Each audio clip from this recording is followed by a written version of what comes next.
Hi guys, it's Justine and today's video is going to be my first ever voiceover. I really struggled getting this video edited and getting the voiceover in place, and I actually ended up having to cut a lot of clips out of the video, so it's not going to be as detailed as I originally hoped for, but I hope that you will like it anyways.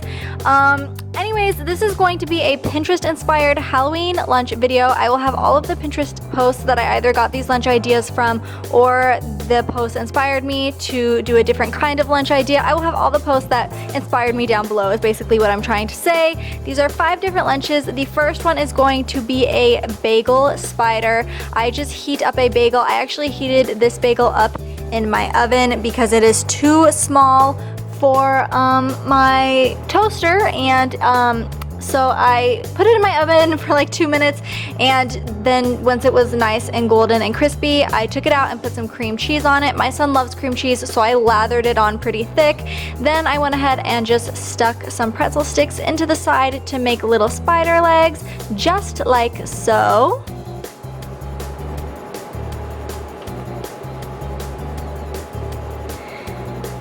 And then I went ahead and put 2 tiny dollops of cream cheese on the top of the bagel for the eyes, and then I went ahead and stuck 2 dark chocolate chips into those dollops, and it came out really nicely, I think. This is what the finished product looked like.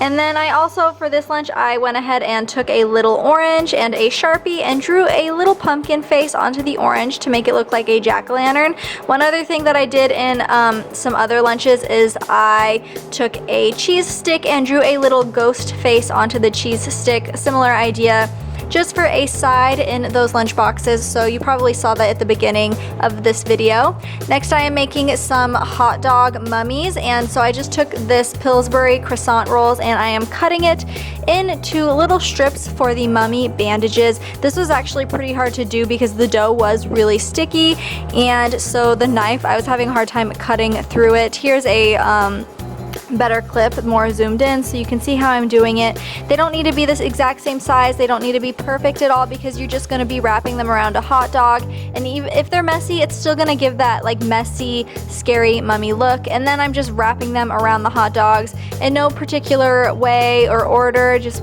kind of randomly, and yeah.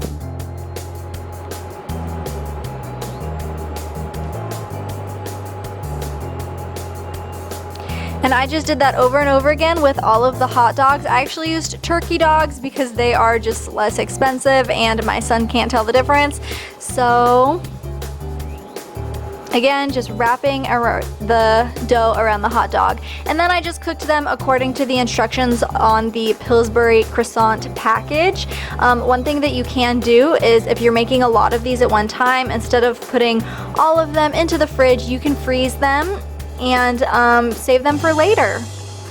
And then for the spider pizzas, I just went ahead and again got some biscuit dough, Pillsbury biscuit dough, and flattened the dough out and put it onto a baking sheet.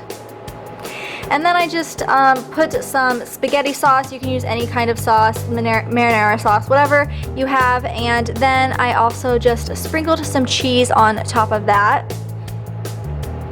And again, you can use whatever kind of cheese you like. I use the Mexican blend. And then I just cut up some olives for the spider bodies. I halved them, and then for the legs, I just cut them into little slivers and put 8 legs on each spider.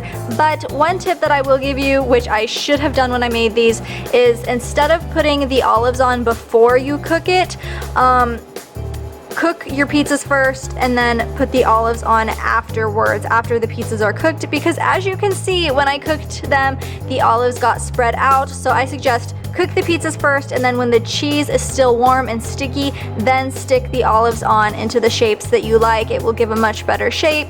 Plus, if you're using these as school lunches, you're probably gonna have to heat them up anyways, so the olives will still get cooked a bit.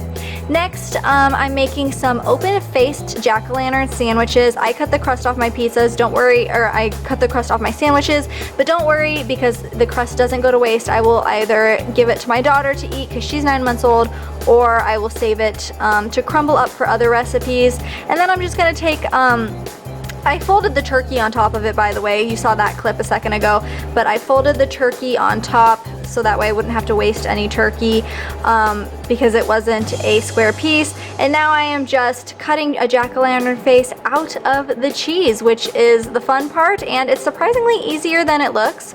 And then I'm just going to put it on the sandwich. If you don't want to do an open face sandwich, you can just make a normal sandwich and then cut the jack-o'-lantern out of the top piece of bread, and it will still have that fun, spooky look. And then for the last lunch, I am making a quesadilla, and so I'm just going to make half of a quesadilla on the stove, just like so. And again, I am using the Mexican cheese blend that I used before, and obviously I used way too much oil when I was frying this up, but it's okay, it still tastes good. And then I'm going to take some cookie cutters. Metal cookie cutters that are sharp would be better because then it will pierce through the tortilla, but I had to use a knife to cut. I basically had to use the knife and trace the cookie cutter in order to cut through, and I was able to get 3 shapes out of my quesadilla, the extra quesadilla we just ate. And then I used hummus and olives to make the faces on the ghosts and the jack-o'-lantern, and that is it. And as you can see, when I throw my lunches together, also with the hot dogs, I used ketchup for blood and some olives for the eyes. But anyways, when I put my lunches together, I usually do 1 vegetable, 1 fruit, and 1 to 3 snacks. My son, and plus a drink. My son never usually eats that much. He'll usually come home and eat the rest for a snack. But you might want to adjust your proportions based on how much your child eats, how old your child is, etc., etc. And that is it for this video. I really hope you enjoyed this. Thank you so much for watching. Bye, guys.